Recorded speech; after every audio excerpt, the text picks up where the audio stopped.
on BBC Radio Cumbria. Welcome to Money Talks, your weekly dose of the big business stories.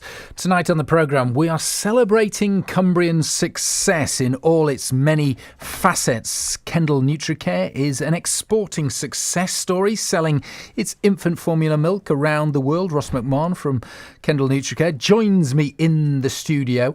Ross, we are about, in March 2019, we will leave the European Union. What do you believe the challenges are then? You know, the good thing for us is we export mainly outside of the EU. But in terms of international agreements, one of our concerns would be that DEFRA is resourced enough to move forward quickly to sign international agreements in foreign markets. We also, for us, it's really a currency movement month to month on raw materials. Hopefully Britain maintains good political relationships in all the markets we're targeting, which is Asia, South America, Africa and the US. Ross, thank you very much. Mike Smith from Gentoo is also a studio guest this evening. Those Brexit talks finally got underway this week in Brussels. Mike, what are your concerns about the way they will go then, do you think? Well, it comes back to the nature of the exit, doesn't it? I mean, we've had hard exit, soft exit, scrambled exit, and I think we've got sunny side up exit coming up. And it's really the tone of that, because if the Europeans do take a hard line with us in the UK, as Ross has said, it's going to be very bad, particularly for our exporting and some of our flagship industries. I think a concern for the county is what replaces it, quite frankly. We've been a big benefactor from European funding, like ESF. It's had a major impact on things like infrastructure and skills. What's going to replace that? And I think the other thing is, what's going to happen to the supply of skilled talent and workers, particularly in areas like the NHS and hospitality. Yeah, we've spoken before about the demographic time bomb here in Cumbria and the need to get new workers from wherever they come into the county. Rob from Cumbria Chamber, regular as ever here on Money Talks. We've had the Queen's speech today. Shorn of bills that were seen as controversial. You've been following this, I suppose, this story all week. What do you make of it? It's probably worth rolling back to the weekend, I think, Adam, because it's sort of the beginning of a couple of interweaving stories here, which might sort of contextualise any conversations we're going to have.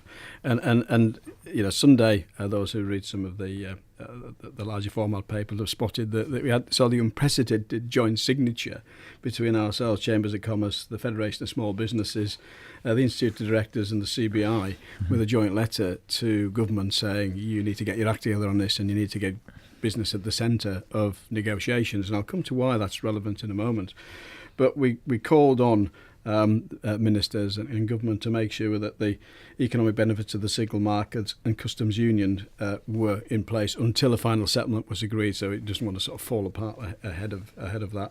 And we maintain tariff-free trade and minimal customs formalities. So these are all things that we wanted to say. These are the basic ground rules you guys need to work to make sure the business isn't over-impacted by any of the politics. Now, that was sort of responded to on Tuesday morning when Chancellor Philip Hammond stood up and made his speech in the Mansion House. And it was interesting because we think it would, like many others, it would have been quite a different speech had he made it the week before or sometime before.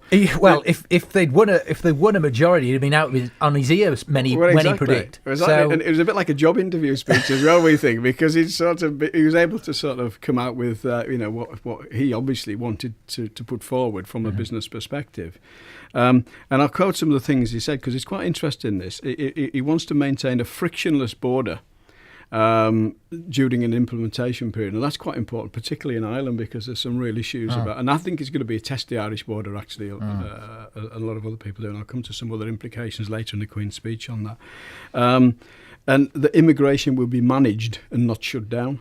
So there's some interesting statements coming out in here that demonstrate, I think there's a realisation that, realistically, the European Union hold most of the cards, and we saw that in the first day of negotiation, I guess. And there's a real danger here, of course, that what happens is that the EU take a position of defensiveness for their union, and we've seen a change in France. So there's a different level of confidence than there now. And what we are concerned about, and I'll quote the ex-head of CBI, Digby Jones. I think he famously said, the day we came out, the following day there'd be a trade deal with Germany because there's an economic imperative. And I think the concern at the moment is that might be the case, but it's the political scenario that's driving it at the moment more than the economy, and we've been unprepared on that. So there's a real danger, I think, that we could end up in quite a bad place, and we could end up, as I mentioned earlier, with the rebate Margaret Thatcher negotiated disappearing, and we could almost be paying as much for market entry with less influence than we've got. So we think it's really important that we connect into this and make sure, and I'll come to it again later, that the bills that are going to be developed in the next 2 years and go through Parliament are influenced very significantly, because that's one of the points. And I think the other thing that moving on from that was the other statements that were made at the Mansion House speech was Mark Carney, the governor of the Bank of England, and basically saying, although I think three of his committee had decided that they should push for interest rate rises because inflation was too high. It isn't too high because the economy is overheating. It's high in effect because the input costs and the state of the pound is driving it. So it's quite a different scenario than we've seen previously when we've seen inflation at this level. And I put that in perspective. The last time the Bank of England put the interest rates up was actually 10 years ago, 2007. When it increased from 5.5% to 7.5%. So that's the last time we've seen an interest rate rise. And then now the base rate is now 0.25%. It is. Now, that's slightly misleading because that isn't the rate that businesses are paying for borrowing. And there's a significant piece of work just being done looking at the impact on business of an interest rate rise. Now, bear in mind, the average rate the businesses pay, and I say average, for business borrowing is about 5.5–6%. So it's nothing like the figures that you hear quoted. Now, that is quite different in terms of your repayment. So if that was to creep up a small amount, then that's quite significant. And a survey of 90,000 businesses done by a business organisation recently found that 1 in 25 would struggle to repay if those rates went up. So we've got to be careful that we don't see these super low interest rates as what actually is being charged out there to businesses. So clearly the banks are making a lot of money on lending money if and when they do lend, because as we said, the base rate is 0.25% and 5 to 6% is the average loan that's being dispensed. Well, a lot of it was you got to remember they had to rebuild their businesses because they were in a pretty bad state. So a lot businesses of it are left to pick up the pieces. So a lot of that profit, in inverted commas, has gone into rebuild the balance sheets of the banks. So it's the businesses who are suffering in a sense after all this. We would argue they're paid disproportionately high because of the way, and we've had this conversation for many years about the way the banks are not responding to businesses in a way that is useful. Two things there, and obviously Mark Carney and Hammond were clear Remainers, but there are factions, many big factions within the Conservative Party who want to see a hard Brexit. I mean, where do you see it all panning out? Because you've got the likes of Liam Fox, David Davis, the Brexit Secretary, who are on the sort of hard Brexit sort of side of things, and you've got Hammond who's saying yes, we want a soft Brexit. What's going to happen, do you think? Well, a hard Brexit was, you could argue, was a negotiating position, because realistically now the EU's realigned and they're coming in from a very strong position through behind one negotiator. Because remember the journey we've taken on this. Theresa May was going to personally negotiate with the leaders. That's all disappeared, and we've now got a technician and well briefed and well supported sitting at the other side of the table. And you could argue we didn't do particularly well on the first day of negotiations for what we were looking for. So it's becoming obvious that to a degree they hold a lot more cards than I think. And I think that's where Theresa May was coming from, and the hard Brexiteers were, if effectively from a negotiating stand, is that if we've got the ultimate solution here to come in with something pretty heavy, we've got a negotiating position. That's now gone. It's clear that if we were to get, say, an all-party committee to come in and oversee this, which is what we've asked for, then it's not going to be a hard Brexit, because we're just not going to be able to get the deals we're going to need. So fast forward to the Queen's speech today, and we saw a number of those controversial bills sort of removed from the speech simply because she doesn't have the authority to push them through and needs the DUP to prop her up. Well, you could almost argue they're also pointless at the moment because there's a much more important task to do. And I think what was disingenuous was Jeremy Corbyn's statement that it's a very thin agenda for the next 2 years. This is not a thin agenda. These are very serious bills, and they're going to take a lot of negotiating getting through Parliament. So, to layer in a lot of other things, which are in essence nice to have if the economy isn't sorted out, then you could argue that would just start down the whole process. And some of this has got to be done. That the bills will be, I guess, the front door for a lot of the issues that we need to face around what do we replace the common agricultural policy with, what do we do with fisheries. They're all bills in there, and they're one-liners at the moment. So I guess what we are saying is, and what I'm so pleased with that we came together as business organisations, as a whole group of us, is that the only voice businesses are going to have into this debate of any real standing are those policy-based organisations who can lobby on their behalf to make sure they're written into the bill. So there's a serious amount of work for all of us to do as business support organisations to make sure that those bills are influenced in a way that is beneficial to business. We'll ask Ross and Mike. Over the course of the election, we spoke about it here on Money Talks about the fact that there seemed no sort of focus on business, as the economy wasn't mentioned at all. Do you have any confidence that the economy and businesses will get some say? Rob there said it'd be down to the likes of the CBI, Chambers of Commerce to hit the bang the drum for British business. But how much concern do you have that your voices aren't going to be heard? Ross. Well, we were lucky to win the Federation of Small Business of the Year just recently, and we do feel that every business has to look after itself and deal with, we're in a FMCG, which means you have to be able to respond on your feet, our answer is keep going, looking far and wide. Look at the demographics, the opportunities in foreign markets. And the other thing, and actually we've been very lucky with Brexit, is that people are very much in a mindset to buy British product. Right. So we're now promoting the fact that we're actually the only infant formula manufacturer in this country, and that everything else currently on the shelf is imported. So people are quite proud now to see the British flag on a product and support that. So we are actually writing on our tins that just went into Morrison's 150 stores, made in Kendal, gateway to the Lake District, and I think people all over the country recognise the goodness of the quality here. And I think that's just something that's, we're lucky that Brexit, people are becoming very conscious of where their products are coming from. Right, it's focused attention back onto British products. Interesting. We'll catch up with that new work with Morrison's, which is very interesting, a little later, Ross. But Mike, the original question was: do you think the business voices will be lost in all the cacophony that is the Brexit negotiations and what's happening? Well, I hope not.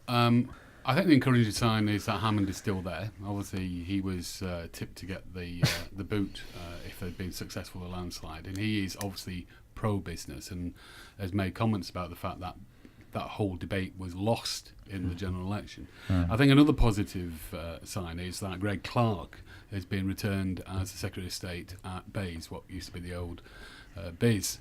And I think really it's all hinges on, do they continue with the agenda around the industrial strategy?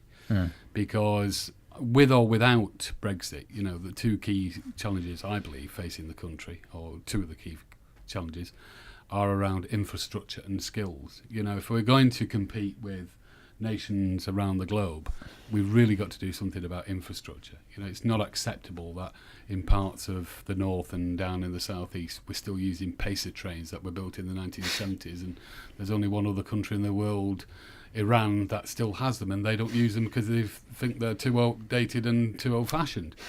So infrastructure is absolutely key, and particularly to the Northern Powerhouse agenda, if that still exists, but certainly rebalancing the economy. And of course, I would say this, but I think the whole skills debate is absolutely essential. The issue we have with schools at the moment, the issues we have in the county around demographic, all scream that we have to make a massive step forward in terms of skills. Because if you look at the productivity of the UK compared to our OECD competitors, we're woefully behind. Some of the PISA results show that the UK was in the bottom 5% in terms of adult literacy and numeracy. Oh, really? So, okay. We've really got to establish that. So I hope with Hammond and Clark and others in there, then the voice of business, and Rob knows better than I do, but Clark in particular, I think he's very receptive to the voice of business, whether it's the Chamber of Commerce or Institute of Directors, CBI. And I'm sure over the weeks and months ahead, that will be a big part of the input to that Brexit debate. It's a difficult balancing act for Theresa May because she, some say, is a caretaker Prime Minister, given what happened in the election on the 8th, 9th of June. She has to balance both sides of the party because if she does a wrong move, there will be potentially a leadership challenger. Well, there's one interesting dynamic in here, one dimension of the Queen's speech, which is worth mentioning, I think. Within that context, it isn't entirely about the economy and business, but they have binned off the boundary changes. Oh, have they? Yes, and the interesting thing is, had the boundary changes gone ahead, and this is where it gets really interesting, around about the DUP, the DUP would stand to lose, it would drop from 10 seats to 7. Okay. So they'd lose 3 seats, but Sinn Féin would go from 7 to 9. Okay. So that one policy may well be the one being removed. Maybe the deal that's being done. Wow. It's not well a business issue, but actually it's not being picked up by many observers, this, because they're all looking at other things. But I think it's a very interesting dynamic. So if you're looking for the deal, that could be it. That's the one probably that in the deal, because Right. that would have changed quite a set of dynamics realistically. Interesting. But I think Mike's point on skills is a key one. What we would like to see also, once we move through this very quickly, is some really positive moves, and this is what we were disappointed in, about getting investment into business. There's a nervousness around Brexit at the moment that government could have come forward with a number of schemes that made it much more effective to invest in business, because the productivity issue is going to be affected by two things: skills, but also investment. And it needs big investment to get productivity up, and that needs to be something that government drives through very positive programs that allow individuals to invest in trading companies, that sort of thing, and get some good tax incentives. But they haven't made any measures to push but I that think it looks forward. at the enormity, Adam, when you look Of Brexit. at the list of bills, 8 bills that are looking at huge situations. I mean, Ross mentioned, the issue around going into emerging markets. I mean, one of the great benefits, if we get the deal right, is that we're not going to try and set up trade deals, particularly in the Far East, where and South America. That actually we're not encumbered by having the EU trailing around with us and trying to do the deal. We're going to be able to be fleet of foot and do a deal and do a local deal. So there's some real benefits in it if we get the balance right. Okay. Rob, for the time being, thank you very much. You're listening to Money Talks with me, Adam Powell, here on BBC Radio Cumbria. The time is 22 minutes past 6. Now, this evening we are talking Cumbrian success stories here on the programme. And Kendal Nutricare is a point in case. Ross McMahon set up the business following the closure of the Heinz factory in 2015, and it's gone from strength to strength since then. It offers a range of infant formula milk being exported around the world, and you heard him a little earlier telling us about how some of the big supermarkets have now embraced Kendamil, the brand that's exported all over the world now, and recently he received the Exporter of the Year award, which is quite a feather in their cap. Take us back to the beginning, Ross. How challenging was it to set up the business in Kendal following the Heinz closing, and before that, I suppose it was another business which had opened the factory back in 1962, which was GS. Which was the business? Remind me. GlaxoSmithKline. GlaxoSmithKline. I beg your pardon. Actually built the factory in 1962, and taking over a company that had been owned by 3 multinationals. We discovered the biggest asset was our staff, who have over 20 years service, 40% of the staff, and some individuals themselves have over 40 years. And during the last 2 years, we've had to do a lot of research to come out with best in category products, and we've went back to the tradition of using from our locality in the Lake District the best of British dairy, full cream, and really promoting the natural benefits of full cream that we felt the multinationals had moved away from, either to save primarily to save costs. And just drill down to that, because you were telling me off air about what the multinationals put into formula milk, which was I found a little shocking to say the least. I mean, clearly it's not harmful, but it's something you wouldn't expect to find in baby milk. Yeah, the funny thing is nobody ever reads the side panel. If you were to look at the top 3 lines, you'd realise that there's the 3 brands currently on the market from 2 multinationals all use skim milk. And so the cream is missing where it was always used traditionally. And what they've done is substituted oils. And these oils could be from 20 to 30% of a bottle for your baby. And, you know, these oils are typically normally used for cooking or for making soap. So you can imagine it's quite unnatural to put those inside your infant's stomach. And so, you know, when we recognised this, we immediately worked on the recipes to replace. Essentially, what we're looking for is the goodness that mammals produce for their young, which is normally 51% saturated fat. Right. So all the scientific evidence points to the benefits of the fatty acids in full cream, helping to absorb calcium and make it available to the body. If you just replace that with a cooking oil, it functionally doesn't combine with calcium. It's causing all sorts of digestion side effects. And in fact, parents are frustrated, their children aren't sleeping, and they're wondering what's wrong with them. And then they're going out and getting prescriptions for anti-colic. We've read recently that Britain has some of the highest incidence of colic.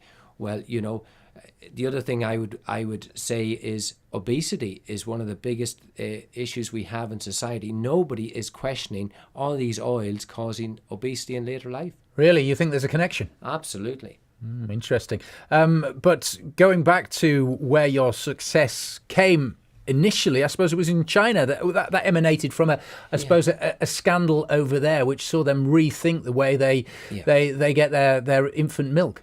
Yes, absolutely. The melamine crisis. So consumers over there wanted to buy Western quality, which gave us a real door opener. The fact that we appointed a master agent who is a state-owned, 100% state-owned company has now got us to date into 8,000 small shops in 33 provinces.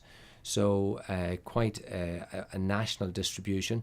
And we're just launching a new organic milk formula, all from around the region. Organic milk will be launched in Shanghai on the 19th of July. So, and it features a nice watercolour of the Lake District as a background. So we're very excited about that. Does that have a lot of currency then over in China, the Lake District brand then? Absolutely, you know, from our famous writers, Beatrix Potter, it's been on the curriculum. Peter Rabbit has been very popular in the Japanese market, and now we see a huge influx of Chinese visitors. You know, with 43 million tourists on our doorstep, I think the Lake District is one of the icons of British landscape, and the goodness, the fact is, we talk about a Lake District, it's actually the second biggest milk pool in the country. So it's the heartland of dairying. And now you're seeing growth domestically, which you said was a surprise, really. I mean, obviously you'd made all the efforts, but you've seen the doors to some of the supermarkets open. Tell us a bit more about that. Yeah, thankfully since Christmas we've really been approached by the top 4 or 5, and now we've started only 3 weeks in Morrison's in 150 stores, and we've another large multiple starting next month in 170 stores, and we've another large multiple signing an agreement for next spring. So a lot of sales could potentially emerge on the domestic market that we hadn't actually budgeted for. So this could be a real turning point, and that will long term drive further exports, because you know all different nationalities in our country here will be wanting to bring the product back into their markets, and British quality is very well recognised. You've recently come back from a trip to Africa. Tell us what that was all about, because that's a new venture altogether, in a sense, I suppose. Yeah, absolutely. You know, we looked at the market. There's opportunities in East Africa and West Africa. So I went to Kenya. You know, Kenya has a strong relationship with Britain. A lot of the royal family go there on holidays. We see Kenya as a great market entry through the port of Mombasa to service Tanzania, Uganda, Rwanda, Ethiopia. And, you know, there is a big difference in living standards, but people are buying, you see on the shelf, a lot of Western brands. So there is an opportunity. And then what we want to do is build a company from scratch on the ground, and work with people who believe in the quality of the product. So it will take time. Yeah. You know, we'll build an infrastructure and a distribution. We met with a lot of nutritionists. We presented on one occasion to 19 nutritionists in Nairobi and 24 nutritionists in Kisumu. And, you know, these people rightly encourage breastfeeding, and we recognise that breastfeeding is best for mothers to use. And, you know, Africa has other problems with HIV and all other types of financial pressures, and so it's as countries develop and middle classes grow, markets grow for the products. You know. So you've seen the challenges of exporting your products. I mean, we are being told that, you know, Cumbria should export more. What sort of advice would you give to companies out there who think they could be selling their wares elsewhere, overseas? I think you really have to research, and every country has a different culture, and recipes and products have to be adapted. You also have to pass a lot of local registration requirements and testing, and I think you have to choose the right distributors who believe in your product and who will invest in it and work passionately and not expect a result in the first year. It's a long-term process, distributing. So I would encourage companies, the fact that they can fly the British flag on their product is a tremendous plus, because it's recognised so well throughout the whole Commonwealth and very well respected.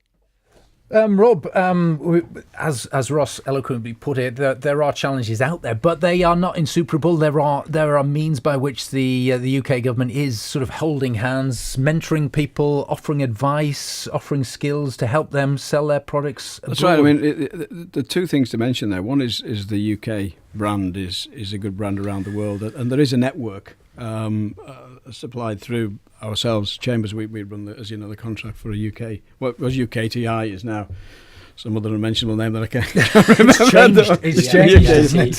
Yes, I should know. I'm a director of it. There you go. That's so memorable. Such a good brand. But actually, now there's a network, and we're very, very active in supporting that and opening and trying to get open networks. And we work with Ross on this into China. So there are lots of ways. The main thing is businesses are thinking of exporting, get in contact with us. You know, call the Growth Hub, and we'll get somebody out to talk to you and help you understand some of the market opportunities. So there is support there. Mike, obviously skills and training is big business. Is it something that's readily exportable, do you think, than training? Well, UK education is held up again, you know, as a worldwide exemplar, and there's a lot of the emerging countries that are very keen to follow the UK model. And in fact, I will name President Trump here, because he's just recently said that apprenticeships are the way forward in America, and has actually invested a quite modest sum of $90 million. So there are countries out there that do want to learn from how we, you know, particularly in technical training, but also universities in particular. I mean, we have some of the top universities in the world, and Far East Asia in particular. I've been out to Vietnam on a couple of occasions, and they're extremely keen to learn all facets of education and how they can bring that into their country. And the big overriding, advantage we have is we speak English. Maybe a different form of English from American, but it's still English, and that is the lingua franca, quite frankly, despite what France may think of the world. So it does give us an advantage. But we are seen in the education and skills. We've had long, well-established relations with the Middle East. In fact, Gentoo, in a small way, has worked out in the Middle East, in the UAE, around the nuclear sector. So I think that there is huge opportunities, and as Rob said, I regularly get pop-ups telling me of the sorts of opportunities, particularly in places like India and South America in particular. Excellent stuff. That's Mike from Gentoo. You're listening to Money Talks this evening here on BBC Radio Cumbria with me, Adam Powell, where we are toasting the best of Cumbria, the success stories that the county has created. The time is 26 minutes to 7. Where I was 4.5 years ago to where I am now, it's nothing less than a miracle. I had a bad time through my 20s on drugs. It controlled my life. Most of my 20s was a blur because I was always out my face. I didn't really take fighting very seriously. I wasn't dedicated, but only you can change your life. That's what I did. I took full responsibility of all the mistakes I made in the past. I turned them into a positive. Real stories. BBC Radio Cumbria Sport, Fridays from 6. Here on the business show this evening, Money Talks, we are celebrating the very best in Cumbria. Gentoo is an exemplar of that. It was developed out of the nuclear industry at Sellafield. It was set up in 2000 with 5 partner companies. It's gone from strength to strength with more than 1,300 apprentices. It was recently named as one of the 1,000 companies to inspire Britain. A few weeks ago, the business was bought by City and Guilds. So all change, Mike. Is it all change, really? Will that acquisition change things at all at Gentoo? Well, I certainly hope so. At the moment, the answer is no, it won't change. In terms of our clients, our customers, employers, and in particular the learners, we emphasise that there's absolutely no change at all to the level of commitment that we give to them and the quality of the delivery of the education and training that we provide. Gentoo is a wholly owned subsidiary now of City and Guilds.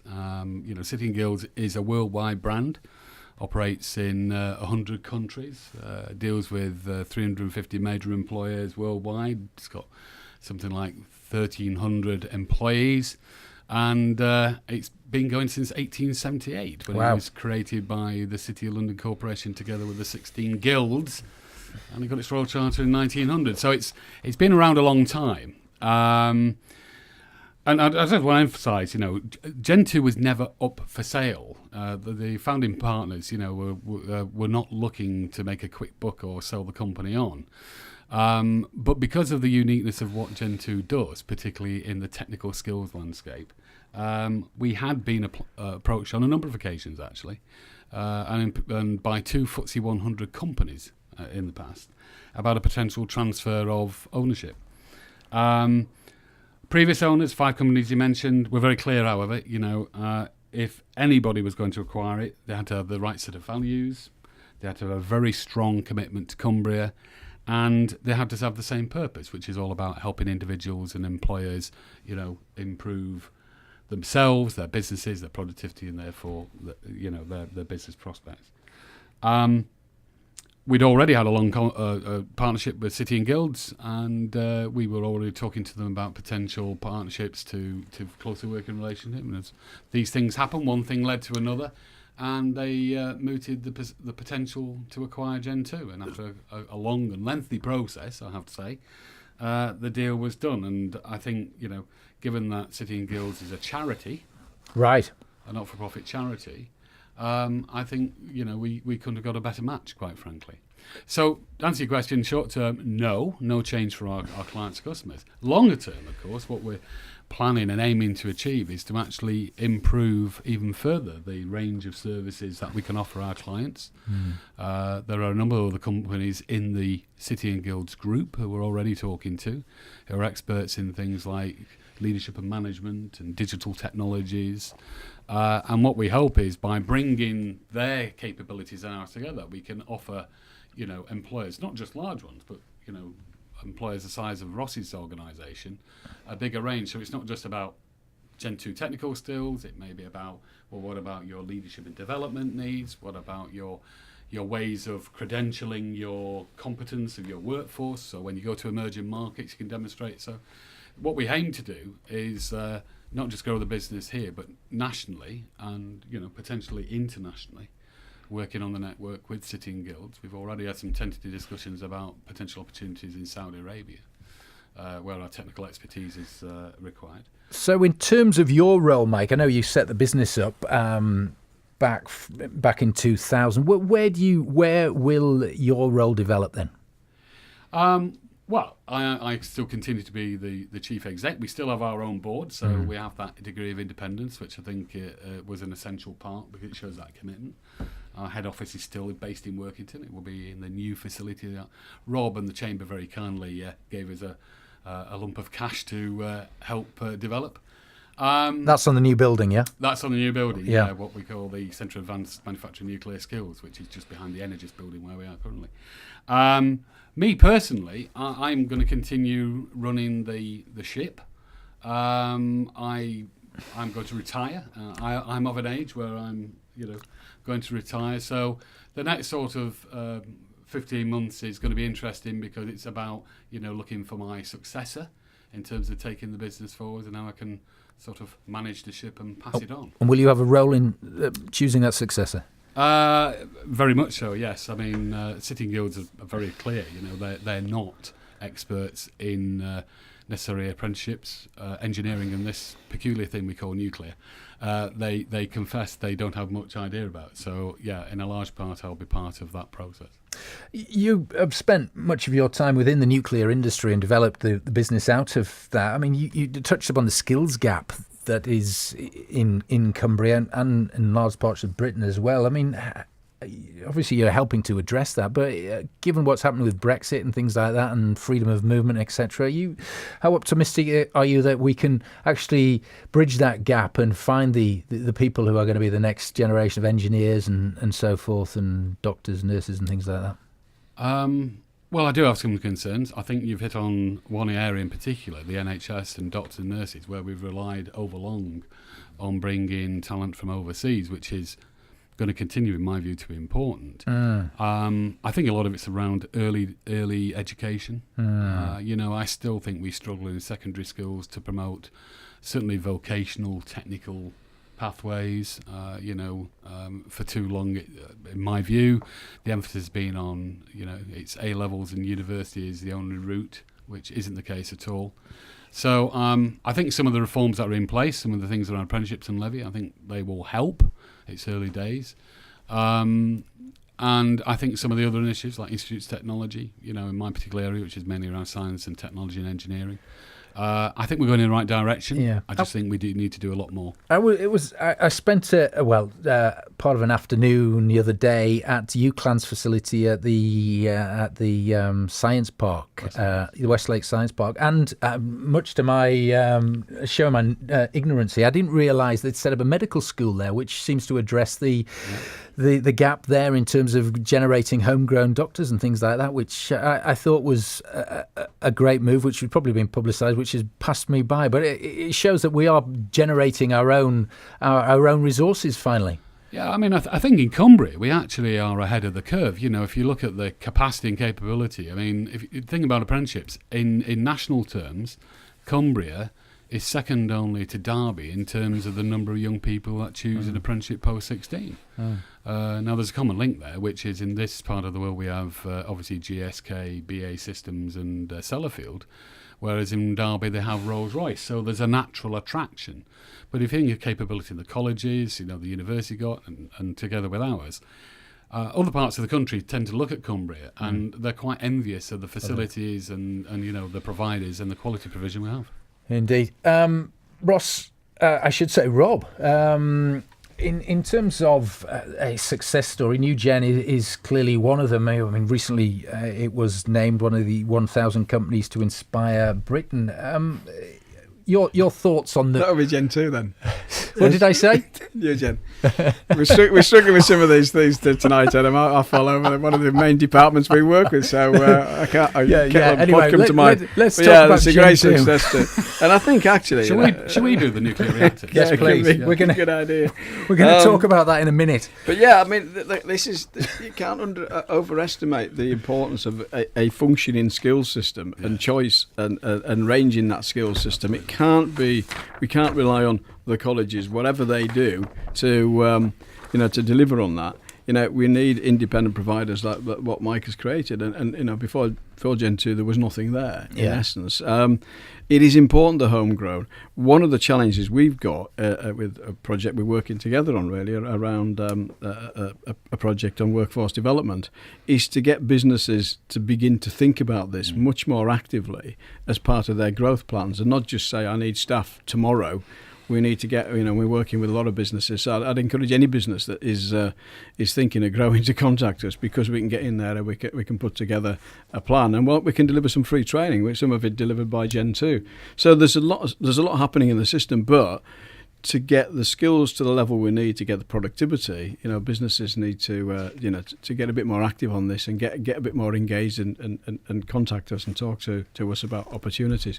But we do need a system, and they're quite a key player in the system in actual fact, Gentoo. Ross, I was going to ask you, in terms of you've been growing your workforce steadily since 2015 when it all resurfaced and began and what have you. In terms of finding new staff and training staff, is that an issue or a challenge? It certainly, it's always a challenge, and we've had to grow from 88 to 120. We've been lucky to attract people to come back to live around the region because it's a beautiful part of the country. We still at times rely on agency staff as well for particular packing jobs. We've even had some of our sports players from the local clubs. We've employed them because they're stars in their own sport. But yeah, sure. As we grow, the thing is, there is educated graduates out there. We need to always progress up the value chain and through more research get into more clinical products, and people will travel up. I mean, there's very good graduates, from the colleges in Manchester and Leeds, in Nottingham, and up in Scotland, who will travel down. If we can provide cutting edge roles for them, and so we are all the time through research trying to go that direction. And Ross, you currently have about 120 staff. The aim is to keep on growing, I guess. Yeah. We've recently, as a tagline, said we are looking to become a centre of nutrition, because if you look at Big Pharma is always treating people who are ill, but we're looking at a situation before people develop any symptoms. We need to be nutritionally providing healthy products. So we've just launched this Kendal Life, which we think will have a universal appeal across a lot of age groups. And everybody is living longer and more active, and we feel there's a demand there for a fortified product, with no additives, no sugars, just with natural raw materials. We're all the time going back to trying to use more natural fruits, more natural milk products. And I think this is our direction, really, to provide an overall centre of nutritional. Very good. Yeah. We look with interest at future developments, Ross. That's Ross McMahon from Kendal Nutricare. Now then, this is a story we've been following on Money Talks for quite some time. It is the saga that is, I gave it away before, New Gen. Earlier this year, Westinghouse, the company behind the new nuclear bill, filed for bankruptcy. Since then, a key partner pulled out of New Gen, and National Grid put its plans for connecting the proposed power station on hold. So it doesn't augur well particularly. But today we have more news that casts further doubt over New Gen's future. Rob, tell us a little bit more about this? Yes, it's worth commenting on this actually, because this is a comment made by Alistair Philip Davies, the Chief Executive of SSE, who were one of the original partners in NewGen, who's come out and said it's unlikely to happen anytime soon, which is quite interesting. So we're not sure we thought he was talking about the NewGen concept, but it appears that he's talking about the concept of a reactor build at all in West Cumbria, which is a little bit concerning, because we believe there's still a great deal of interest and a great deal of possibility, not least an imperative, as we know, to get these things up and running, get them online, so we've got some electric for business. So it's not helpful really, but I think it's probably worth picking up the story, Adam, on that, because whilst he said that, there's every reason to believe that the Koreans who've been interested in this are still interested. KEPCO, the Korean nuclear operator. Yeah. But there's a twist. Okay, there always is. There's a twist. Is the new Korean leader has decided, the South Korean leader has decided that he no longer wants a nuclear program. The reason being that South Korea is susceptible to earthquakes. That's the rationale. And the recent events in Japan have shaken them a bit, I think. Right. No pun intended, obviously. No pun intended, yes. And as a result, he's made that statement. Now, the interesting thing is, that may have one or two effects. One is it may be they scale back, because KEPCO is 51% owned by the Korean government. Just to put some numbers around this, it provides 93% of Korea's electricity. 1/3 of that is nuclear. And they operate 21 nuclear power stations. So it's not like they've got 2 power stations they're going to take online here. So it's quite a statement, and he may not survive. But actually, the really interesting thing is that it may well trigger KEPCO to be much more active offshore from Korea. So there's, if the company's going to survive, there's a positive. Now, we know that they've had meetings with Greg Clark, and we know that in 2009, KEPCO won a contract to construct 4 of their reactors, the APR 1400s in the UAE. So they've got a track record of building offshore, and from what I gather, that's going better than some. So, Rob, we've spoken about this before, and do you think this story advances the argument that the government should put their hands in their pocket and back this?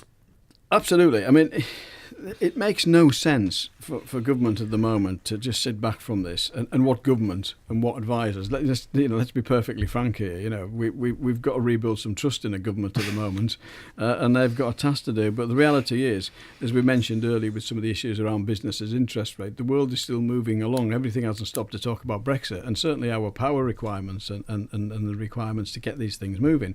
And the reason it is probably more of an imperative than before is that the original model around NewGen with Toshiba had a time scale which meant that we were expecting potentially this to come online sort of mid-2020s, Mike. I mean, 2025. 2025, yeah. So this isn't, you don't build them in a week. If we go with KEPCO and they put an AP 1400 in, there will be a delay whilst the reactor goes through a process of checking the stability and suitability, and that's going to be probably a minimum of 2 years. Well, Mike, you're from the nuclear industry. What do you make of what's been happening? Are you pessimistic or optimistic that, given what Rob has told us, that the NewGen, the new build project will take place? Well, I ever remain optimistic. Having worked in nuclear for 20 years, I would be a supporter of it. If nothing else, that if we don't go in for these large infrastructure projects like nuclear, what sort of a banana republic are we turning into, quite frankly? But we simply need the energy. I know we're perhaps going to talk about barrage schemes later on, but the base load requirement for energy in this country is going up, not down, despite all the energy efficiency. The average household consumption is going up because we've got more televisions, more computers, etc. And the one thing that nuclear does do is provide, base load, low carbon electricity, and it gives you a security of supply, which in an ever uncertain world is absolutely, vital to any democracy. In terms of what I think Rob's absolutely right, the interesting move about the Koreans and them scaling down, I think it'll give greater impetus to KEPCO, because as a business, and they have been very successful, they built the 4 units in Baraka, the first one's already receiving fuel. It's exemplary in terms of its program, and we've been involved in that. We've been involved with partners training the UAE Emiratis how to actually operate these reactors. So there's a little bit of Cumbria invested in this.